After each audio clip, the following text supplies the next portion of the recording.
Hey everybody, and welcome. Good morning to the Charles Matthews Show. And how you doing? I know it's long weekend, and it doesn't really feel like long weekend, but it is. So we're gonna get you up, get you going, and have some fun. I have a great gentleman coming up right now. So let's get the show started. You waited long enough. Let's have some fun. Let's go.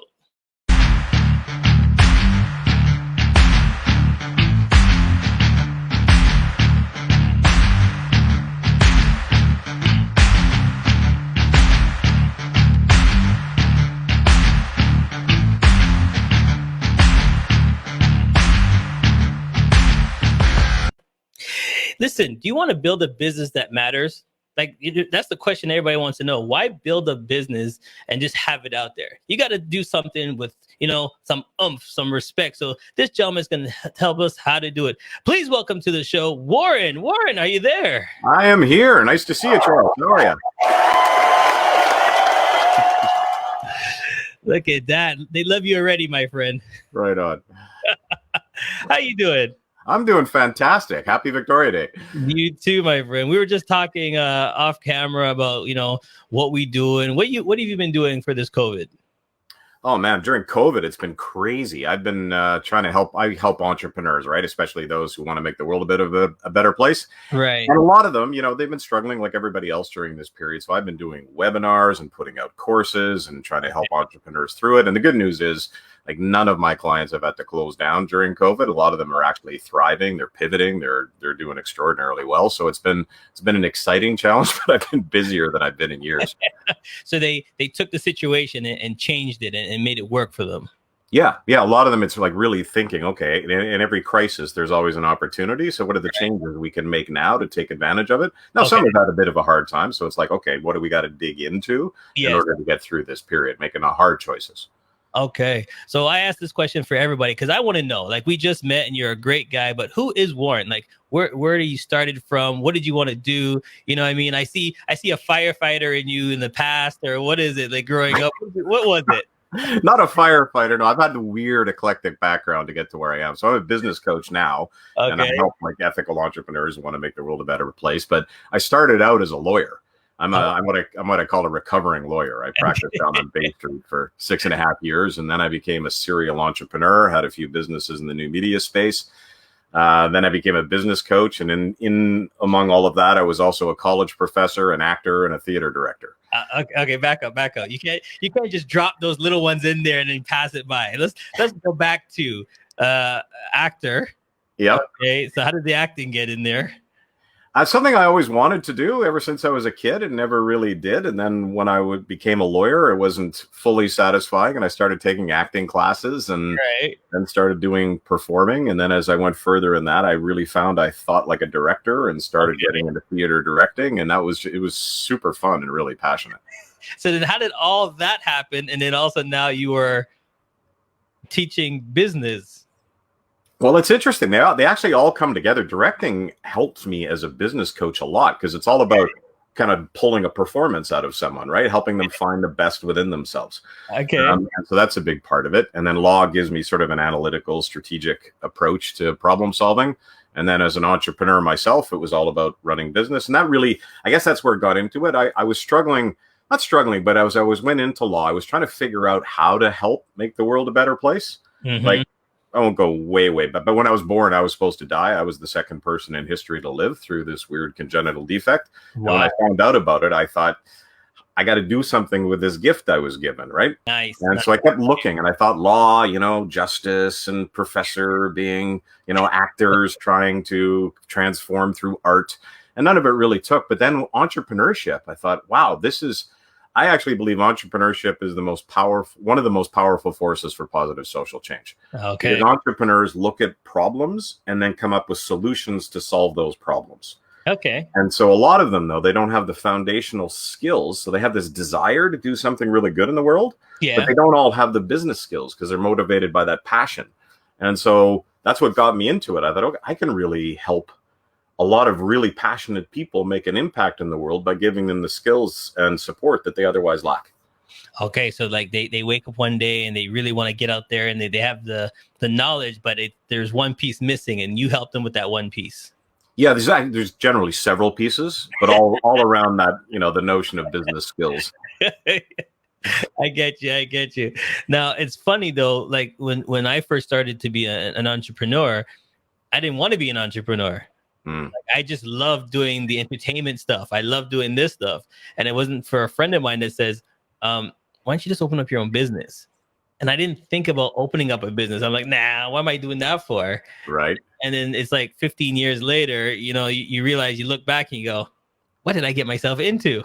Right. So yeah. how do you transfer the person's mindset to say, hey, I know you're doing this, but there's so much more you can do? Yeah, a lot of it is around the why, right? So there's, in real basic terms, there's two kinds of entrepreneurs. There's those who are into it because they want to pursue here's the definitions, I guess. There's a creator and there's a builder. Okay. So a builder is someone who they don't really care what the business is. They just like the idea of building a business. Yes. Okay. Right? So they're really motivated by that. Creators are people who they're more driven by a passion of something that they want to manifest in the world. And it isn't about the money. It's about that vision they have. And so the builders are actually relatively easy because it's like, I just want to build stuff. So how do I develop the skills to make sure I can build? Right. The creators is where that mindset shift happens. And they have to understand that for them to create what they want to create, there's some additional skills they need. And actually, when they start to understand that creating a business is another form of creation, it's actually an art form into itself. Right. Then they start to go, oh, well, just like I need to learn different brush strokes to be a painter, or I need to learn different techniques to do a good show like you've done. There's also some business skills like marketing and sales and financial management that help me do that creation better. And when they understand that this helps them achieve their why, then all of a sudden they want to achieve more. So I guess your business is more one-on-one with the entrepreneur himself, or if they have like employees as well, do you dive into the employees, or is it more, I got to talk to you first? You're my one-on-one. It's both. I've been doing this since 2002, so I get in pretty deep into the business. I dive into the financials and the team building, and I do training, and I help manage a number of clients. I've helped their second tier of management. I'll coach their salespeople. I dive pretty deep into the guts of the business. All right. Well, since he says he dives real deep, let's get into that right there. Here's his website. Talk us through, how do people find you, and what's the candidate, and why do we go through all the processes? So they find me on this website, warrencoghlin.com. And what was the second part of the question? When we come to you, what's the best candidate for you? Like, if I'm looking for it, I'm like, I'm a new entrepreneur or I'm a veteran entrepreneur. When should we come to you? Right off the bat, like when we open up the business, we come to you. So there's two routes. So I actually have a membership site for people who just want core training. And so for people who just want access to some training, generally I don't work with startups in the one-on-one because startups haven't been hit in the head enough times to know what they don't know. And so there's exceptions. Like there's some startups who are really, really open, but often they're sort of like, no, I got all that figured out. I'm like, all right, in a couple of years, you'll find out you don't have all that figured out. I got you. So it's usually people in business, minimum of 3 years. They should have probably 3 to 5 staff. And they're at that stage where they really want to raise their game, and they know that there's some things they don't know. Okay. Right. So it takes a certain kind of humility to be able to reach out to someone to ask. Well, it requires both humility and confidence. Interestingly enough, you need the humility to be able to say, I don't know everything I need to know. But you also need the confidence to say, but I know if I get the right advice and support, then I'm going to be able to make it. Well, I'm going to put this out to everybody. What I learned in business, go to somebody first. Get that coach first. Don't waste time and go, oh, no, I got it. I'm new. I know what I'm doing. No. Go to somebody first. Save those thousands and thousands of dollars on making a mistake. Get somebody that's professional like yourself that can say, okay, if you want to start off, these are the things you should look for. Because I did make a couple of mistakes starting off. I thought I knew everything too. You open up your business, you research, you go on YouTube, and you look at this and you look at that, and you realize, hey, no, it's not quite what you thought.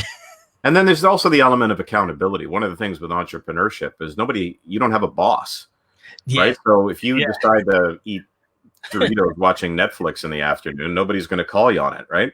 So having someone like me there to sort of say, hey, dude, you said you were going to get this done, so let's get it done. Yes. Yeah. Accountability is key in any type of business. It's true. So then do you stay with us? Is it a long course? Is it 2 years, 1 year? Do you come in? How does it work with us one-on-one? Yeah. So in the one-on-one, it's not a course. I don't work off a curriculum. And I differ from some coaches that way. I look at where you are. So I enter the relationship through a strategic planning phase where we just break down the whole business and say, okay, what in light of your objectives should be the focus? We build a 90-day plan that then has you work on very specific items on that. In terms of duration, there's no duration. I've had clients who stayed with me for 5 years, and I've had some who use me for 3 to 6 months. So it's really based on what they want to keep achieving, right? Sometimes people are they want a quick hit to solve a problem. And others are like, wow, this is helping me really get my stuff together on an ongoing basis. Because business goes through stages, right? You get to one level and then all of a sudden there's another level. And sometimes someone at this level, I don't coach on this stuff because it's too advanced, right? So we wait until they get there and then we start putting that into place. So then here, let me ask you this question. I know there's some coaches and some people that when you get to each level, callbacks. So they teach you in one course, they let you branch out, get to that next level. And then once you get to that next level and hire like some workers, then we come back to you again to teach the next level and keep going. Do you work like that, or do you rather us just stay with you to the whole team? I can work either way. Again, it's like because I don't work off a course, it's very context based, right? So what I find is most people, one client of mine, he had a great thing. He was complaining. He goes, why is it every time I grow, I encounter a new set of problems? Because you're growing. Exactly. Right. And so what I find is, there's just that next set of problems to solve. Now, I've had clients who say, you know what, this has been great. I want to try it on my own for a while. Well, great. Try it on your own for a while. And then they'll call me back a little bit later when they encounter that next set of problems. Okay. So either way works. I do like to stay with people through the journey so it stays like this rather than sort of doing that. Yes. All right. So when we get back, you are also part of a great thing that we're doing to help people with hunger. And I want to talk about that right after the break. Stay tuned. Don't go nowhere. We'll be right back. CMJ Entertainment is a one-stop shop. CMJ Entertainment helps people do any type of events, and it's a marketing tool as well. So we'll cover everything from start to finish. If it's a wedding, we'll make sure your wedding is over the top. And if it's an event, we make sure that everybody gets information at the end of the day. Give us a call at 416-414-8964 or online, go to cmjent.com. So when I was looking at doing some research and I talked to you earlier, you're a man of, like you said, you wanted to help. So there's actually two things. Let's talk about yours first, and then we're going to go into the challenge. So let's talk about the stuff that you're doing. In terms of trying to help people? Yeah, the food. So that's all part of. So I'm the president also of an organization called RTG Group, which stands for Receiving Through Giving. And the whole mission of that organization is to make the world a better place by helping those in need get the food they want, but through programs that help everyone. We have sort of a fundamental philosophy at RTG that everyone must win more than they put in. So we construct programs to make sure that everybody who participates in the program benefits more than they contribute. So we've got a couple cool programs going on. One that I'm driving right now is called Faith to Food. And then we've got another one called the Digital Marketing Agency Challenge, which you're seeing on the screen right there. So the Digital Marketing Agency Challenge is a super cool. I'm not familiar with anything like it that's been done before. It's really innovative. No, it's not. So you've heard of it, right?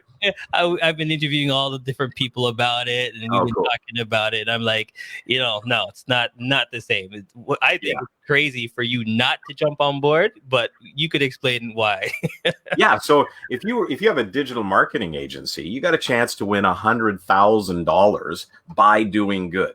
Yes. So if you're not fully tapped out, like if your team during COVID has some extra capacity, this is an amazing opportunity because you get to train your team, you get to help them feel good about their organization because they're doing good in the world. You get to help ensure that people get fed, and you get to profile your own skills and maybe win a bunch of money. So the way it works is basically every agency that qualifies, we give them $1,000 a month that they can deploy to any marketing strategy they want to try to get people to participate in buying food for the hungry. Okay. And those who feed the most, the one that feeds the most, gets $100,000 for that. That's the part I thought you guys made a mistake. I had to read it 3-4 times, go back into it again. So basically, let's say this again. Agencies, it's a win-win for you. Not only are you helping others, not only are you showing your brand, not only are you showing your skills to other corporations out there, they're giving you money to help you, to help them, to help you, to help them. Exactly. I love saying this every time. It's a win-win. It makes no sense. It says right here, we're starting June 1st, right? Yep. And we're going to August 31st. It's a pre-date of May 21st. You can pre-register, go online. It's easy steps, right? Oh, yeah. Yep. And when we talked about it, you just go here, apply, and then you just put in your information, and then that's it. That's it.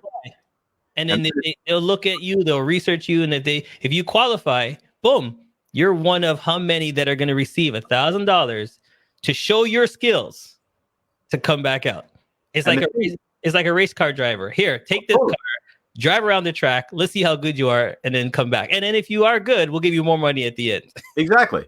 Yeah, we'll put the gas in your car. And one of the things that's interesting for a digital marketing agency is think of the ability to experiment. Maybe there's some techniques you've wanted to try, some creative efforts, but you haven't been able to convince a client to be able to do it yet.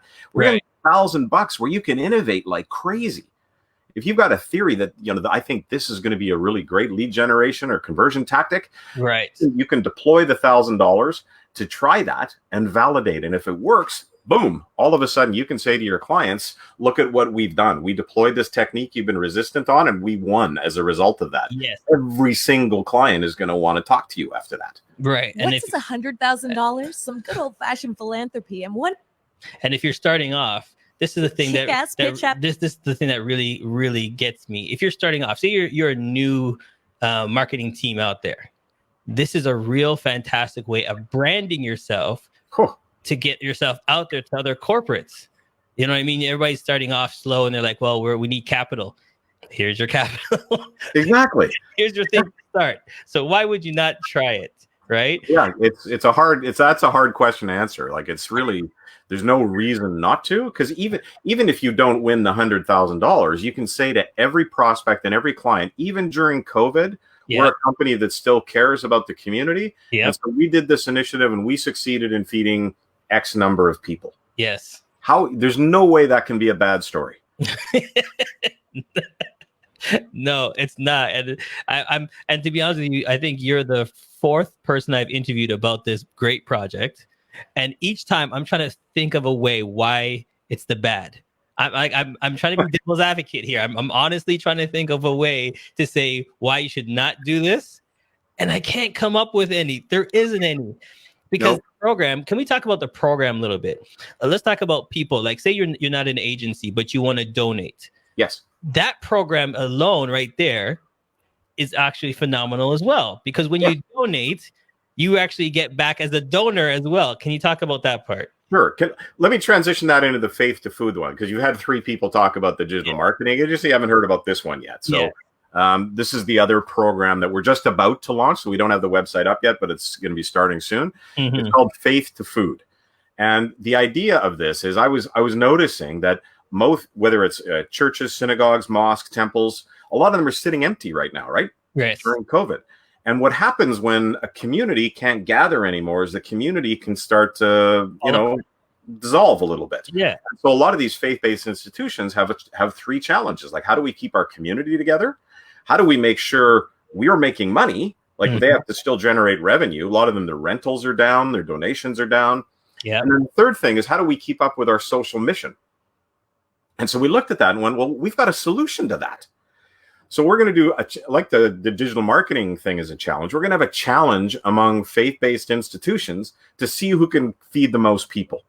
Okay. Which is super cool, because all their community then can rally around a particular cause. We're going to see how many people we could feed, and there can be a little, faith-based trash talk. Yeah, of course. Our synagogue's going to beat your church, and that kind of thing, which is super fun. And then, so to your point about how the program works, So you're not just asking people to spend money to buy food. You're actually asking them to save money by helping someone else. And here's how it works. Yes. When someone chooses to buy food, and I use that term rather than donate, because it's not really a donation. You're actually purchasing food. Okay. For someone to get, and the food, you buy the food gets delivered to Second Harvest. Second Harvest then takes it to food banks, and people get access to the food. So you're actually purchasing the food. In exchange for purchasing the food, you not only get a tax receipt for 100% of the value of the food, you also get a private discount app. Yes. About 2,000 different brands and offers on it. Yeah. That you can access anytime on stuff you buy all the time. Yeah. So you are, in fact, this is the crazy part, and everybody goes, wait a sec, how does that work? Exactly. But it works, right? You are financially better off by buying food for someone than you are not. Because here's what I did. I actually did a little calculation because I thought, okay, there's probably hundreds of thousands of dollars of savings through this app. Right. But not everybody's going to buy everything, right? So I said, let's just take a lower middle class person who only uses the app every now and again. So they all go out, maybe a dinner and a show twice a month. They do a car share app. They take one vacation a year, which is, maybe they can't do right now, but a year from now they will. And they buy clothes once a quarter. Okay. That's all they use the app for, which is really basic, right? They'll save $3,000 a year. Yeah. So how much does it cost to buy food for someone? $39.70 a month. That's it. So you're $3,000 in savings for buying somebody food, getting a tax receipt for it, feeling good. And then the other part is, for the faith-based institution, because we're a for-profit social enterprise, we have a little bit of margin on the food. Yeah. We give dollars back to the faith-based institution.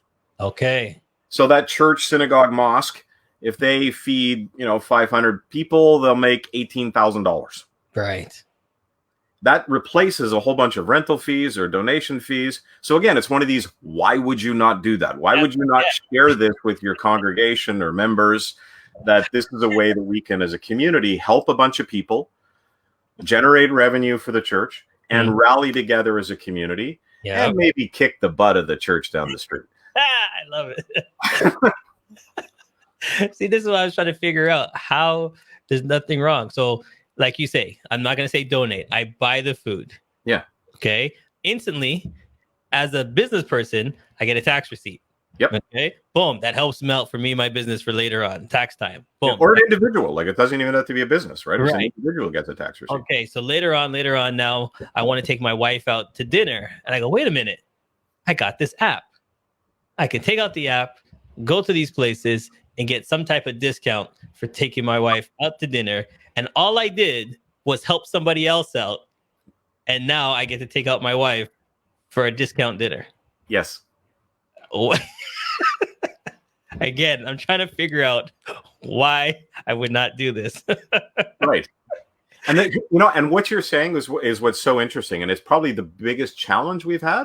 Yeah. Because it is so, and here's the thing, we kind of bleed over that everyone must win before it puts in. But anytime we put a program together, we actually map out the stakeholders. Okay. And we say, are they winning? Yes. If not, then we change the program. Okay. Like, it's a foundational philosophy we have in the business. And so sometimes when people hear it, because we live in a society where there's so much sort of agendas and fake news and people not trusting each other, that everyone's always looking for the angle. Like, this can't be that good. Yeah. The number of times I've heard people say, that can't be that good. Yep. And we're saying, no, it is. Like, we've constructed it really intentionally. Right. Make sure that everybody wins. Everybody's a winner. And then here's the one thing I've actually never gone through, because I was so flabbergasted on how brilliant this is. I never talked about, how do we register to be a buyer? Do we do it monthly? Is it off our credit card? Do we send the money in? Do we get to pick the food? Like, I've never really dived into it. I was always so flabbergasted about how great this is. I never really asked these questions. So let's dive in. I'm going to register myself. How do I do it? What do I do? So if you're participating in the Digital Marketing Agency Challenge, so the marketing agency will send out their campaign. Someone will respond to the campaign by going to a landing page, basically, right? A sales page. And on that page, you just choose how much food you want to buy. So it's just like any e-commerce transaction. It's very simple. It's got, the whole secure back end. And you just say, I want to feed that many people. And then it just takes your credit card.